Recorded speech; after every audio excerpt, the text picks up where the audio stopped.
নমস্কাৰ বন্ধুসকল, মই অপূৰ্ব ফুকন আৰু আপোনালোকে চাই আছে AP stock trading YouTube channel. মই মোৰ ইউটিউব চেণ্টাৰটো আপোনালোকৰ আগত এবাৰ দেখাই দিওঁ।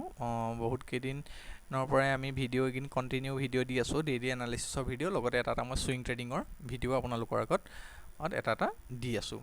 গতিকে আমাৰ চেণ্টাৰটো চাওক, লাহে লাহে চেণ্টাৰটো গ্ৰ' কৰিছে আপোনালোকৰ আশীৰ্বাদত। মোৰ এতিয়ালৈকে প্ৰায় মুঠ মোৰ চাওক 402জন ছাবস্ক্ৰাইবাৰ হৈছে আৰু মই 94টা ভিডিঅ' টোটেল ইয়াতে আপলোড কৰি থৈছোঁ।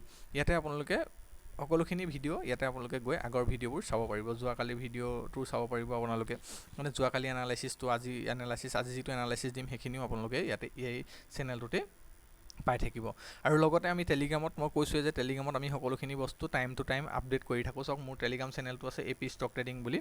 আপোনালোকে যদি ইয়াতে চাই এপি ষ্টক ট্ৰেডিং বুলি আছে, চাওক ইয়াতে মই ইম্পৰ্টেণ্ট লেভেল ব্ৰেক নকৰালৈকে আজি বাই বা চেল নকৰিব, জাষ্ট ৱেইট এণ্ড ৱাটছ। মই আপোনাৰ 9:28 হয়নে, ৰাতিপুৱা 9:28 মই দি দিছোঁ। আৰু বিভিন্নজনে ইয়াতে বিভিন্ন ধৰণৰ ভাল কমেণ্ট কৰি থাকে আপোনালোকে। গতিকে এই চেণ্টাৰটোত আপোনালোকে আপোনালোকৰ মতামতো জনাব পাৰিব। লগতে আপোনালোকে কিবা যদি মই জনা আপোনালোকে যিটো বুজি পোৱা নাই তেনেকুৱা কিবা কথা থাকিলে আপোনালোকে সুধিবও পাৰিব। মই যিমান পাৰোঁ আপোনালোকক জনাবলৈ চেষ্টা কৰিম। আহকচোন চাওঁ আমি কাইলৈ আমাৰ মাৰ্কেটখন কি হ'ব পাৰে, FII DII কি কৰিলে, বাই কৰিলে নে চেল কৰিলে, কি কৰিলে। গতিকে গোটেইখিনি বস্তু আমি আজি ইয়াত চাবলৈ চেষ্টা কৰিম। প্ৰথম কথা হ'ল, আমি FII DII বস্তুকেইটা চাই লওঁ। মই ষ্টক এডছ নামৰ জানেই আপোনালোকে, কালিও কৈছোঁ যে ষ্টক এডছত আপোনালোকক চাওঁ। FII DII এক্টিভিটি চাওক। FII DII এক্টিভিটি যদি চাওঁ আমি 21 তাৰিখ দেখিছে ইয়াতে, 21 তাৰিখত FII DII কি কৰিছে আমি যদি চাওঁ ইয়াতে দেখিব আপোনালোকে। চাওক 21 তাৰিখে FII কেছ মাৰ্কেটত চেল কৰিছে আৰু DII কেছ মাৰ্কেটত বাই কৰিছে, হয়নে। লগতে আপোনাৰ ইণ্ডেক্স অপশ্যনত, ইণ্ডেক্স ফিউচাৰত কি কৰিছে ইয়াত যদি আমি চাওঁ, চাওক ইণ্ডেক্স নিফটি, বেংক নিফটিত তেওঁলোকে চেল কৰিলে। বেংক নিফটিত চেল কৰিলে মানে কি, বেংক নিফটিটো আজি এক্সপাইৰী আছিলে, আপোনালোকে গমেই পাইছে। বাকী এইখিনিয়ে বস্তুখিনি গোটেইখিনি অকল বাই কৰি নিছে, দেখিছেনে, বাই কৰি গৈছে। আৰু আমি যদি নিফটিত চাওঁ তেতিয়াহ'লে, বা ইণ্ডেক্সত যদি চাওঁ FII ডাটাটো, তেতিয়াহ'লে তেওঁলোকে বাই কৰি গৈছে। চাওক FII DII ডাটাটো ইয়াতে ভিজিবল হৈ আছে। আপোনালোকে যদি ইয়াত ধৰিব পৰা নাই তেতিয়াহ'লে আপোনালোকে নিজেও ষ্টক এডছত গৈ পেলাই চাব পাৰে প্ৰিভিয়াছ ডাটাবোৰ।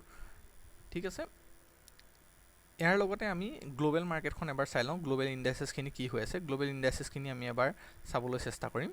মানে গ্ল'বেল ইণ্ডাইচেছখিনিৰ ওপৰত বহুতখিনি নিৰ্ভৰ কৰে যে কাইলৈ আমাৰ মাৰ্কেটখন কি খুলিব। আজিতো ফেডৰ নিউজ অহাৰো কথা আছে, হয়নে। আজি ফেডৰ ইম্পৰ্টেণ্ট কিবা নিউজ আছে। গতিকে নিউজ অহাৰ পিছতে আমি গম পাম যে কাইলৈ আমাৰ মাৰ্কেটখনে কি ৰিয়েক্ট কৰিব পাৰে। চাওক এতিয়ালৈকে যদি আমি চাওঁ তেতিয়াহ'লে আমাৰ গিফ্ট নিফটি অলম'ষ্ট আমাৰ ফ্লেট, মানে 41 পইণ্ট। বাকী প্ৰায় এছিয়ান মাৰ্কেট, ডাউজন অকণমান মাইনাছ আছে।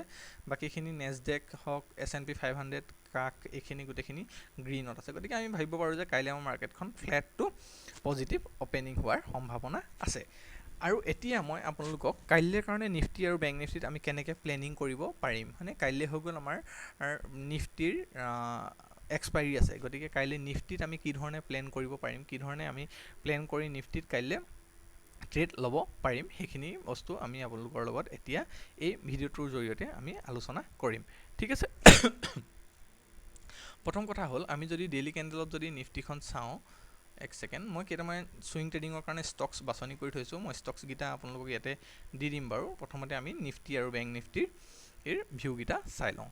প্ৰথম কথা হ'ল নিফটি যদি আমি চাওঁ, যেতিয়ালৈকে ইম্পৰ্টেণ্ট, কালিয়ে মই কৈছোঁ যে ইম্পৰ্টেণ্ট লেভেল প্ৰিভিয়াছ ডে হাইটো ব্ৰেক নকৰালৈকে আমি বাই বা চেল নকৰোঁ। আজি প্ৰিভিয়াছ ডে হাই ব্ৰেক কৰিলে আমি যদি বাই কৰিছে, সকলোৱে হয়তো পইচা আপোনালোকে পাইছে। প্ৰাইজ একশ্যনৰ জৰিয়তে যদি আপোনালোকে আজি বাই কৰিছে, হয়তো আপোনালোকে পইচা ইয়াতে আজি পাইছে। চাওক প্ৰিভিয়াছ ডে হাই ব্ৰেক কৰাৰ লগে লগে কি ধুনীয়া এটা মোমেণ্টাম মাৰ্কেটত আহিলে, মানে গতিকে আমি ইম্পৰ্টেণ্ট লেভেল ব্ৰেক নকৰালৈকে আমি ট্ৰেড নকৰোঁ বুলি কালিয়ে আমি কথাটো আপোনালোকক জনাইছিলোঁ। চাওক এতিয়া আমি 1 ঘণ্টাৰ কেণ্ডেল মতে যদি চাওঁ, কাইলৈ আমি ক'ত কেনেকৈ ট্ৰেডকেইটা আমি এক্সিকিউট কৰিব পাৰিম।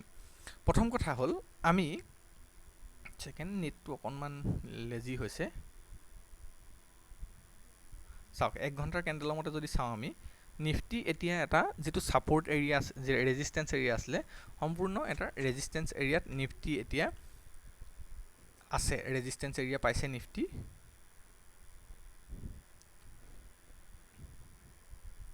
চাওক এক ছেকেণ্ড, অকণমান নেটৰ কাৰণে অকণমান অসুবিধা হৈছে, নেটটো অকণমান লেজি কাৰণে। চাওক ইয়াতে যদি আমি চাওঁ 1 ঘণ্টাৰ কেণ্ডেলত, এইটো 1 ঘণ্টাৰ কেণ্ডেলত যদি চাওঁ, চাওক এটা প্ৰিভিয়াছ যিটো আমাৰ ৰেজিষ্টেঞ্চ আছিলে, প্ৰিভিয়াছ যিটো মই কালিয়ে এইকেইটা লেভেল আপোনালোকক দিছিলোঁ। কালিৰ ভিডিঅ'টো যিসকলে চোৱা নাই তেওঁলোকে চালে মানে গম পাব যে এই লেভেলকেইটা আমি কালিয়ে দিছিলোঁ। কাইলৈ যদি এই লেভেলটো যদি ব্ৰেক কৰি 750ৰ ওপৰত যদি কাইলৈ নিফটি ব্ৰেক কৰে, মানে 800 মানে 800ৰ ওপৰত যদি নিফটি কাইলৈ ব্ৰেক কৰে, 800ৰ ওপৰত ব্ৰেক কৰাৰ লগে লগে কি হ'ব, নিফটিয়ে ডাইৰেক্ট আমাৰ ডাইৰেক্ট এইটো লেভেল আছে আমাৰ লেভেলটো হৈ গ'ল, ইয়াত যদি চাওঁ আমি 975 মানে 950ৰ ডাইভাৰজনটোলৈকে কাইলৈ আমি ইয়াতে 800 ব্ৰেক কৰাৰ লগে লগে 150 পইণ্টৰ কাৰণে আমি প্লেনিং কৰিব পাৰিম। গতিকে নিফটিত প্ৰথম কথা, নিফটিত কাইলৈ আমি 150 পইণ্টলৈকে চাব লাগিব যে 150 পইণ্ট মোমেণ্টাম কৰালৈকে আমি নিফটিত কাইলৈ এই গেপটো ফিল কৰালৈকে আমি নিফটিত ৰ'ব পাৰিম। এই গেপটো ফিল কৰালৈকে যদিহে মাৰ্কেটে ওৱান ছাইড মোমেণ্টাম দিয়ে, আৰু মেবি ভাবিছোঁ ময়ো কাইলৈ মাৰ্কেটে এটা ওৱান ছাইড মোমেণ্টাম দিব পাৰে ইম্পৰ্টেণ্ট লেভেলকেইটা ব্ৰেক কৰিবলৈ। খালি আপোনালোকে ইম্পৰ্টেণ্ট লেভেলকেইটা ব্ৰেক কৰিবলৈ দিব। যদিহে নিফটি ডাউন ছাইডে আহে, চাওক ইয়াতে এটা ট্ৰেণ্ড লাইনত যদি চেনেল পেটাৰ্ণ টাইপত যদি এটা ট্ৰেণ্ড লাইনো যদি আমি চাওঁ, চাওক এটা যদি ট্ৰেণ্ড লাইনো যদি চাওঁ, এনেকৈ এটা ট্ৰেণ্ড লাইনো মেইনটেইন কৰি কৰি নিফটিয়ে গৈ আছে। হয়তো কাইলৈ ই ব্ৰেকআউট দি পেলাই ওপৰলৈ যোৱাৰ সম্ভাৱনা আছে। আৰু যদিহে ই কাইলৈ ওপৰলৈ ব্ৰেকআউট দিব নোৱাৰে হয়নে, তেতিয়াহ'লে ৰেজিষ্টেঞ্চৰ পৰাই এটা হয়তো চেলিং আহিব পাৰে। গতিকে সেই চেলিংটো আমি ক'ৰ পৰা কৰিম? মই কৈছোঁ সদায় যে ইম্পৰ্টেণ্ট যিটো লেভেল থাকে, ইম্পৰ্টেণ্ট লেভেলকেইটা ব্ৰেক নকৰালৈকে আমি কেতিয়াও চেলিং নকৰোঁ। আমি চেল কৰিবলৈ হ'লে কেনেকৈ চাম? আমি চেল কৰিবলৈ হ'লে ইয়াৰ পৰা চাওক এটা ট্ৰেণ্ড লাইন ড্ৰ কৰিম, ষ্টিপ ট্ৰেণ্ড লাইন হ'ব, অকণমান ট্ৰেণ্ড লাইনটো ষ্টিপ হ'ব। এই ট্ৰেণ্ড লাইনটো যেতিয়াই ডাউন ছাইডে ব্ৰেক কৰিব, মানে ডাউন ছাইডে এই ট্ৰেণ্ড লাইনটো ব্ৰেক কৰিব, আৰু এই ট্ৰেণ্ড লাইনটো ডাউন ছাইডে ব্ৰেক কৰাৰ পিছত আমি কি কৰিব পাৰিম, এটা তল ছাইডে এটা ট্ৰেড ল'ব পাৰিম। তাৰ ফাৰ্ষ্ট টাৰ্গেটটো আমি ৰাখিব পাৰিম, এইটো লেভেল হ'ব ফাৰ্ষ্ট টাৰ্গেট 600 বা 580ৰ পৰা 600 আমাৰ ফাৰ্ষ্ট টাৰ্গেট হ'ব। আৰু আমি ছেকেণ্ড টাৰ্গেট হ'ব ইয়াত যিটো আপোনালোকে S3 লেভেল দেখিছে, এইটো মানে 430লৈকে আমি ছেকেণ্ড টাৰ্গেটটো ৰাখিব পাৰিম। গতিকে কাইলৈ নিফটিত আমি তেনেধৰণে প্লেনিং কৰিম। নিফটিৰ লগতে আৰু আমি চাম বেংক নিফটি। আহকচোন আমি বেংক নিফটিত কাইলৈ কিদৰে প্লেনিং কৰিব পাৰোঁ তাৰো আমি অলপ আভাস লওঁ, বেংক নিফটিত আমি কিদৰে কাইলৈ প্লেনিং কৰিব পাৰিম। অকণমান নেটটো শ্ল'ৰ কাৰণে ভিডিঅ'টো অকণমান ডিলে হৈছে, আপোনালোকে দৰকাৰ হ'লে আপোনালোকে অকণমান 1.5 কৰি পেলাই ফাৰ্ষ্ট কৰিও আপোনালোকে চাব পাৰিব।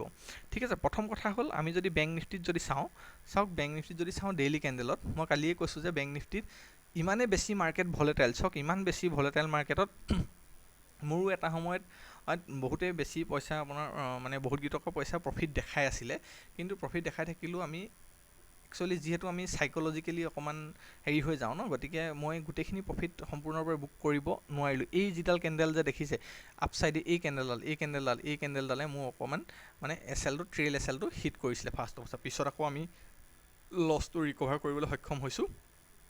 গতিকে এইখিনি বস্তু আমি চাই পেলাই ট্ৰেডটো ল'ব লাগিব। এতিয়া কাইলৈ আমি বেংক নিফটিত কেনেকৈ ট্ৰেড কৰিম? চাওক কাইলৈ যদি আমি বেংক নিফটিত ট্ৰেড কৰিব লগা হয়, তেতিয়াহ'লে কাইলৈ প্ৰথম কথা হ'ল আমাৰ এইটো যিটো ইম্পৰ্টেণ্ট লেভেল আজি ব্ৰেক কৰিলে হয়নে, এই ইম্পৰ্টেণ্ট লেভেলটো আমি এটা ছাপৰ্ট হিচাপে আমি ইয়াত এক্ট কৰিব, অৰ্থাৎ 50,600 লেভেলটো ছাপৰ্ট লৈ পেলাই যেতিয়া কাইলৈ মাৰ্কেট যেতিয়া ওপৰলৈ মোমেণ্টাম দিব, তেতিয়াহ'লে আমি 50,600ৰ পৰা অৰ্থাৎ আমি 51,000লৈকে আমি ফাৰ্ষ্ট টাৰ্গেটটো ৰাখিব পাৰিম। যেতিয়াই 50,000 কাইলৈ মাৰ্কেট যদি গেপ আপ খুলি সি এবাৰ এটা যদি ডিপ মাৰে, মাৰ্কেটে এইকেইদিন বৰ বেলেগকৈ উল্টা পুল্টা কৰি আছে, আপোনালোকে যদি দেখিছেই যে বহুত বেছি উল্টা পুল্টা, ওপৰত খুলি তললৈ যায়, আকৌ বহুত বেছি ভলেটাইল।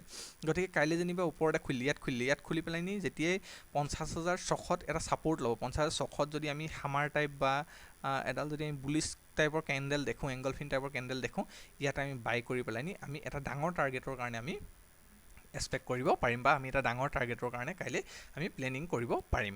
আৰু মেবি ভাবিছোঁ কাইলৈ মাৰ্কেটখন ট্ৰেণ্ডিং মাৰ্কেট হ'ব, কাইলৈ ইমান বেছি ভলেটাইল মাৰ্কেট নহয়, কাইলৈ মাৰ্কেটে ওৱান ছাইড মোমেণ্টাম দিব লাগে, কাৰণ বহুত কেইদিনৰ পিছত মাৰ্কেট এটা ৰেঞ্জৰ পৰা ওলাইছে। গতিকে ৰেঞ্জৰ পৰা ওলোৱাৰ পিছত মই এটা ৰেঞ্জৰ পৰা ওলাইছে বুলিয়ে কৈছোঁ, একদম প্ৰপাৰলি যদিও ওলোৱা নাই বুলি কয়, কিন্তু আমি যদি অকণমান ট্ৰেড হিচাপে যদি চাওঁ, অকণমান এগ্ৰেছিভ ট্ৰেডাৰ হিচাপে যদি চাওঁ, এটা ৰেঞ্জৰ পৰা অকণমান আমাৰ মাৰ্কেটখন ওলাই গৈছে। গতিকে আমি কাইলৈ 51,000লৈকে টাৰ্গেট ৰাখি পেলাই আমি ইয়াতে কাম কৰিব পাৰিম। চাওক তাৰ উপৰিও মই আপোনালোকৰ বাবে দুটা ছুইং ষ্টকছ আপোনালোকৰ বাবে মই বাছনি কৰি থৈছোঁ। প্ৰথমটো হ'ল UTI এছেট মেনেজমেণ্ট কোম্পানী, মানে UTI এছেট মেনেজমেণ্ট, এইটোত আপোনালোকে কাইলৈ ছুইং ট্ৰেড ল'ব পাৰে। যিসকলে UTI এছেট মেনেজমেণ্টটো চোৱা নাই আজিলৈকে বা তেওঁলোকে ট্ৰেড লোৱা নাই, তেওঁলোকে এই ষ্টকটোত আপোনালোকে এটা ট্ৰেড ল'ব পাৰিব চুইং ট্ৰেড হিচাপে। ঠিক আছে, মই দেখাই দিছোঁ। অকণমান শ্ল' হৈছে, তাৰ বাবে মোক আপোনালোকে ভিডিঅ'টো অকণমান ফাষ্ট কৰি চাব। চাওক, UTI asset management company, UTI asset management company এইটো ষ্টকটো চাওক। ইয়াতে যদি আমি চাওঁ,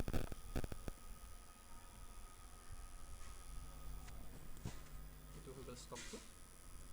ইয়াৰ 1150 টকা আছে, 1150 টকা কৰি আমি এইটো বাই কৰিব পাৰিম UTI এছেট মেনেজমেণ্ট। মানে আৰু এটা আছে ৰূপা বুলি, ৰূপা মানে ইয়াত চাৰ্টখন ওলোৱা নাই, আপোনালোকে তাতে চাই ল'ব। মই গ্ৰুপত বাৰু মই চাৰ্ট দুখন দি দিম। চাওক, ৰূপা বুলি এটা আছে। ইয়াত যদি আমি উইকলি কেণ্ডেলত চাওঁ তেতিয়াহ'লে খুব ধুনীয়া হৈছে চাৰ্টখন। ৰূপাটো আমি এটা কি কৰিব পাৰোঁ, চাওক, ৰূপাই ব্ৰেকআউট দিছে, খুব সুন্দৰ এটা ব্ৰেকআউট দিছে। ইয়াত চাওক, এটা আমি ডাৰভেছ বক্স টাইপত এটা বক্সত যদি এটা আমি যদিও চাওঁ, চাওক, এটা ব্ৰেকআউট দিছে, খুব সুন্দৰকৈ ব্ৰেকআউট দিছে। কিমান দিনৰ পৰা ব্ৰেকআউট দিছে? প্ৰায় 1-1.5 বছৰ এটা ব্ৰেকআউট দিছে। গতিকে এই ষ্টকটো আমি এই ষ্টকটোত এটা আমি চুইং ট্ৰেড লৈ পেলাই আমি টাৰ্গেটটো ইয়ালৈকে এটা টাৰ্গেট আমি ৰাখিব পাৰোঁ। 512 টকালৈকে এটা আমি টাৰ্গেট ৰাখিব পাৰোঁ। ফাৰ্ষ্ট টাৰ্গেটটো কিন্তু ইমান নহয়, আমি যদি অকণমান দীঘলীয়াকৈ যদি চিন্তা কৰোঁ তেতিয়াহ'লে আমি সিমানলৈকে টাৰ্গেট ৰাখিব পাৰোঁ। ফাৰ্ষ্ট টাৰ্গেটটো আমি 400-450 টকা আমি টাৰ্গেট ৰাখি পেলাই এই ষ্টকটো আমি বাই কৰিব পাৰোঁ। তাৰ লগতে UTI এছেট মেনেজমেণ্ট কোম্পানী, যিটো UTI এছেট মেনেজমেণ্ট কোম্পানী আছে, তাতো আমি এটা চুইং ট্ৰেড ল'ব পাৰোঁ। আপোনালোকক মই ইয়াতে ৰিফ্ৰেছ কৰি দিছোঁ, এবাৰ আহিব UTI এছেট মেনেজমেণ্ট কোম্পানী।